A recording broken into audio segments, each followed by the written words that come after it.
অবস্থান করছি সিরাজগঞ্জ জেলা শাহজাদপুর থানাতে। তো আজকে আমি যে বিষয় নিয়ে কথা বলবো আসলে সেটা আমাদের অনেক পরিচিত কুমড়া বাড়ি সম্পর্কে। তো আমরা সবাই কুমড়া বড়ি দেখি, খাই, কিন্তু কি কি উপাদান দিয়ে এই কুমড়া বড়ি তৈরি হয় সেটা কিন্তু আমরা জানি না। তো চলুন জেনে নেই কিভাবে কি কি উপাদান দিয়ে কুমড়া বাড়ি তৈরি হয়। কুমড়া বাড়ি শুনলেই মনে হয় কুমড়া দিয়ে তৈরি হয় এই কুমড়া বড়ি। দীর্ঘদিন ঘরে থাকলেও কিছু হয় না এই কুমড়া বড়ি। কী দিয়ে উৎপন্ন হয় এই কুমড়া বড়ি? প্রশ্ন থাকতে পারে আপনাদের।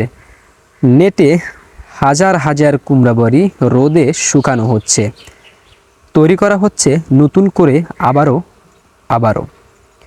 আপনারা দেখতে পারতেছেন যে কি সুন্দরভাবে এই কুমড়া বাড়িকে তৈরি করে নেটের উপরে শুকানোর জন্য দেওয়া হয়েছে কুমড়া বড়ি। প্রথমে টিনের উপরে এই কুমড়া বড়ি আস্তে আস্তে করে তৈরি করে তারপরে 2 থেকে 3 দিন টানা রোদের মধ্যে রেখে এই কুমড়া বড়িকে শুকানো হয় এবং 3 থেকে 4 দিন রোদ পোহানোর পরে এই কুমড়া বড়িকে গুদামজাত করা হয় এবং ঘরে কিছুদিনের জন্য রাখা যায়। তো এই কুমড়া বড়ি কী দিয়ে তৈরি হয় সেটা আমি আপনাদেরকে এই ভিডিওর মধ্যেই বলবো। কিছু মানুষের ভুল ধারণা ভেঙে যাবে আজ থেকে।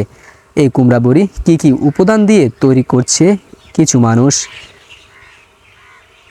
তো এরা প্রতিনিয়তই এরকম কুমড়া বড়ি তৈরি করছে। প্রথমে টিনের উপরে দিচ্ছে, দ্বিতীয় দিন শুকিয়ে যাওয়ার পরে এগুলো উঠিয়ে আবার নেটে দিচ্ছে। নেটের 2 দিন শুকানোর পরে এই কুমড়া বড়িকে তৃতীয় দিনের দিন শুকানোর পরে গুদামজাত করা হচ্ছে এবং বাজারে নিয়ে বিক্রি করা হচ্ছে কুমড়া বড়ি। তো চলুন জেনে নেওয়া যাক এই কুমড়া বড়ি কী দিয়ে তৈরি হয়, কেমনভাবে তৈরি হয়। প্রশ্ন আসছে, অনেকে বলে কুমড়া বড়ি নাকি ফর্মা দিয়ে তৈরি হয়। এটা তৈরি করার জন্য কোনো ফর্মা বা কোনো মেশিনের দরকার হয় না। হ্যাঁ, শুধু এর উৎপাদনকৃত যে তৈরির যে মেইন জিনিসটা যেটা আমরা জানি, এটা তৈরি হচ্ছে বর্তমানে ডাউল দিয়ে। আমাদের যে বুটের ডাউল আছে, ছোলার ডাউল, সেই ছোলার ডাউল থেকে কিন্তু কুমড়া বড়ি তৈরি হচ্ছে। সর্বপ্রথমে এই কুমড়া বড়িকে ডাউল মেশিনের মধ্যে দিয়ে এই ডাউলকে একেবারে গুঁড়ো করা হচ্ছে। ডাউল গুঁড়ো করার পরে এই ডাউলকে সুন্দর করে মিশ্রণ করে এটাকে একটি পলির মধ্যে ভরা হচ্ছে। পলিথিনের একটা কোণা ছিদ্র করে তৈরি হচ্ছে এই কুমড়া বড়ি। এটা তৈরি করার জন্য কোনো ফর্মা বা কোনো মেশিনের প্রয়োজন হয় না। একটি মেশিন শুধু দরকার যেটাকে ডাউল গুঁড়ো করে। আপনারা চাইলে যদি বাসায় কুমড়া বড়ি তৈরি করতে চান, অবশ্যই আপনারা বাসায়ও কুমড়া বড়ি তৈরি করতে পারেন, কারণ আমি আগেও বলেছি এটা তৈরি করতে কোনো মেশিনের প্রয়োজন হয় না।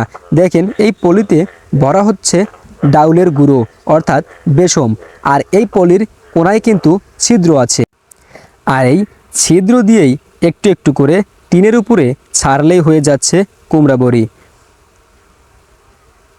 তো সর্বপ্রথমে ডাউল সংগ্রহের পরে ডাউলকে মেশিনে গুঁড়ো করে ভাঙার পরে পলির মধ্যে সেই গুঁড়োটাকে দিয়ে তারপরে কিন্তু তৈরি হচ্ছে কুমড়া বড়ি। চাইলে আপনারা বাসায়ও পাটায় বা ব্লেন্ডার মেশিনে ডাউল গুঁড়ো করে আপনারা কিন্তু তৈরি করতে পারেন কুমড়া বড়ি। তো চেষ্টা করলে অবশ্যই আপনারা পারবেন তৈরি করা এই কুমড়া বড়ি। টিন কেন দেওয়া হয়? অন্য কিছুর উপরেও তো রোদ দেওয়া যায়। হ্যাঁ, টিনের মাঝখানে দেওয়ার এটাই উদ্দেশ্য যে আপনি যদি টিনের উপরে এই কুমড়া বড়িকে তৈরি করেন, কুমড়া বড়ি আপনারা একটু লক্ষ্য করলে কুমড়া বড়ির মাঝখানে দেখতে পারবেন একটু বোচা আছে, চ্যাপটা আছে। তো এই চ্যাপটা কিন্তু এই টিনের জন্যই হয়ে থাকে। আর টিনে দেওয়ার আরেকটি মেইন উদ্দেশ্য হচ্ছে, টিনে যদি আপনারা কুমড়া বড়ি তৈরি করেন বা রোদ দেন, উপর থেকে যে সূর্যের আলোটা পড়ে, এই আলোটা কিন্তু কুমড়া বাড়ির উপরে পড়ে, আবার টিনের উপরে পড়ে। টিন গরম হয়, টিন থেকেও কিন্তু কুমড়া বড়িটা শক্ত হয় এবং রোদ ভালো লাগে, গরম লাগে, শুকায় অনেক তাড়াতাড়ি। তো এটাই মেশিন, যে মেশিন দিয়ে তৈরি হচ্ছে কুমড়া বড়ি। আর এই ছিদ্র দিয়েই একটু একটু করে টিনের উপরে ছাড়লেই হয়ে যাচ্ছে কুমড়া বড়ি।